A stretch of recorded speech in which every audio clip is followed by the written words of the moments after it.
So, you've probably heard that the path to becoming a millionaire is paved with skipped lattes and some extreme penny pinching, right? Well, I've got some news for you. You might be on the completely wrong road. Today, we're diving into a totally different way of thinking about building wealth, one that's way less about scarcity and a whole lot more about expanding what's even possible for you. And it all starts by tearing down one of the most common pieces of financial advice you've ever heard. I mean, this is the classic, isn't it? The idea that saving $4 a day on a coffee is somehow going to magically change your entire financial future. You hear it everywhere, but honestly, it's just fundamentally flawed. Look, even if you did manage to save that $4 every single day, the math just doesn't work out. It's not going to make you a millionaire in any kind of reasonable time. But way more importantly, it puts your brain in the wrong gear. It trains you to think small, to focus on what you have to cut back on instead of what you could possibly create. Now, this slide is really the key to the whole thing.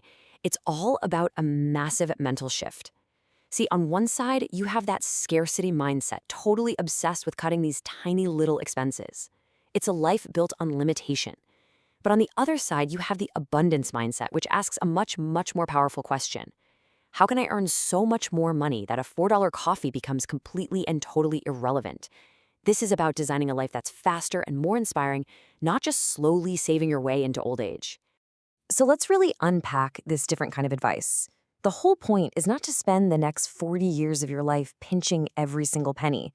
The goal is to build the capacity to earn $1 million, which, let me tell you, is a completely different ballgame. And this quote from Eamon Gaji, the source for this explainer, just sums it all up perfectly. He's crystal clear. Your energy is so much better spent on offense, on earning more, rather than on a defense that, let's be real, is never going to win you the championship. Okay, so before we even get to the money mechanics, we have to talk about building your personal foundation. According to this strategy, there are two non-negotiable habits you have to lock down first. The first tip is blunt. You should really consider cutting back or stopping drinking altogether. And look, the reason for this isn't just about saving a few bucks. It's about protecting your single most important asset for making money, your mental clarity, and your ability to get things done. This is where that old scarcity logic just completely falls apart. We get so worked up over a $4 coffee, but then don't think twice about a $150 night out. And that night out, it doesn't just drain your bank account, it drains your energy and your focus for the entire next day. That's arguably a much, much higher price to pay. And the financial hit is way bigger than you think. To actually spend that $150 after tax, you probably had to earn something like $250. So you're trading a huge chunk of your productive time and effort for an evening that literally makes you less productive tomorrow. It just doesn't make sense. Now, this second foundational tip, this is the engine of that abundance mindset we were talking about.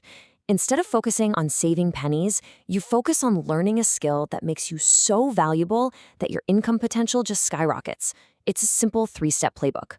Learn the skill, use it to provide massive value, and then, you get to earn. So what exactly is a high-income skill?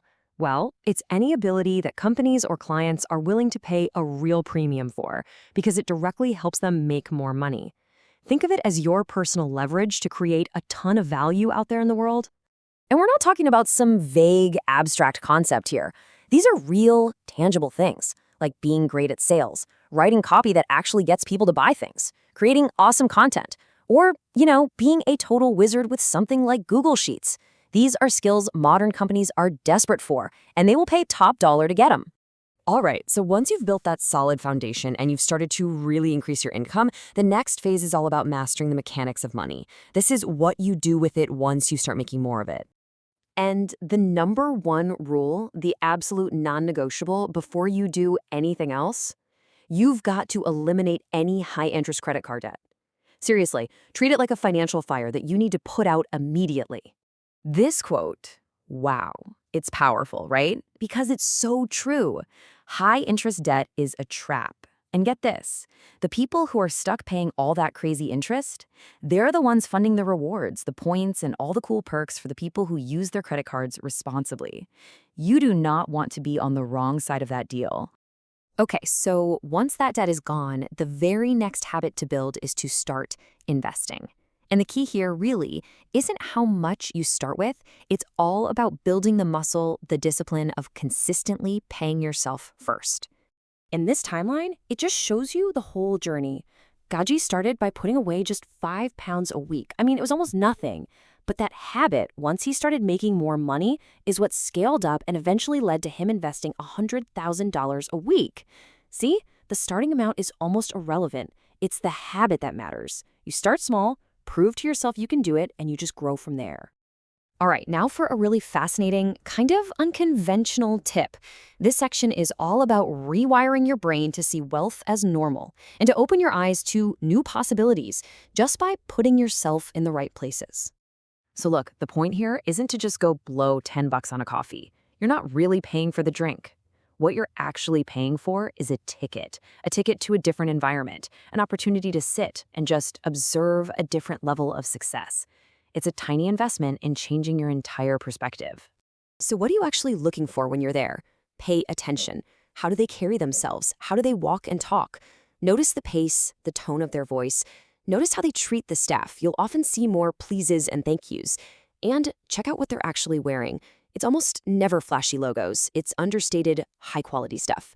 You're basically learning through osmosis. Okay, last section. Let's talk about speed. The source is very clear. There's no such thing as get rich quick, but there is absolutely a get rich quicker path. These last few tips are all about cranking up the velocity on your journey. Tip number 6, you have to invest, and I mean aggressively, in your own education. Whether that's a book, a seminar, an online course, whatever. You have to see it as an investment in your single greatest asset, you. That $150 course that helps you get even a tiny 10% raise, it pays for itself almost immediately. And the final tip is to get really aggressive with how much you invest, especially when you're young. In your early 20s, when you probably have fewer expenses, the source here suggests aiming for something crazy, like 70% of your income. As you get a little older, maybe that drops to 60 or 50%. The goal is to front-load your investing, to get your money working for you as hard and as early as possible so that one day you can live off your investments, not just your work. And you know, this really gets to the heart of everything. When you hesitate to spend money on a book or a course that could teach you something new, you're not really questioning the product. You're questioning your own ability to take that knowledge and actually do something with it. So really, when you boil it all down, from learning a high-income skill to investing in yourself, it all comes down to this one fundamental question. This whole approach, it's not about being cheap, it's not about being frugal, it's about believing that you have what it takes to expand your life, to provide more value, and to build the future you really want. So the real question is, do you back yourself?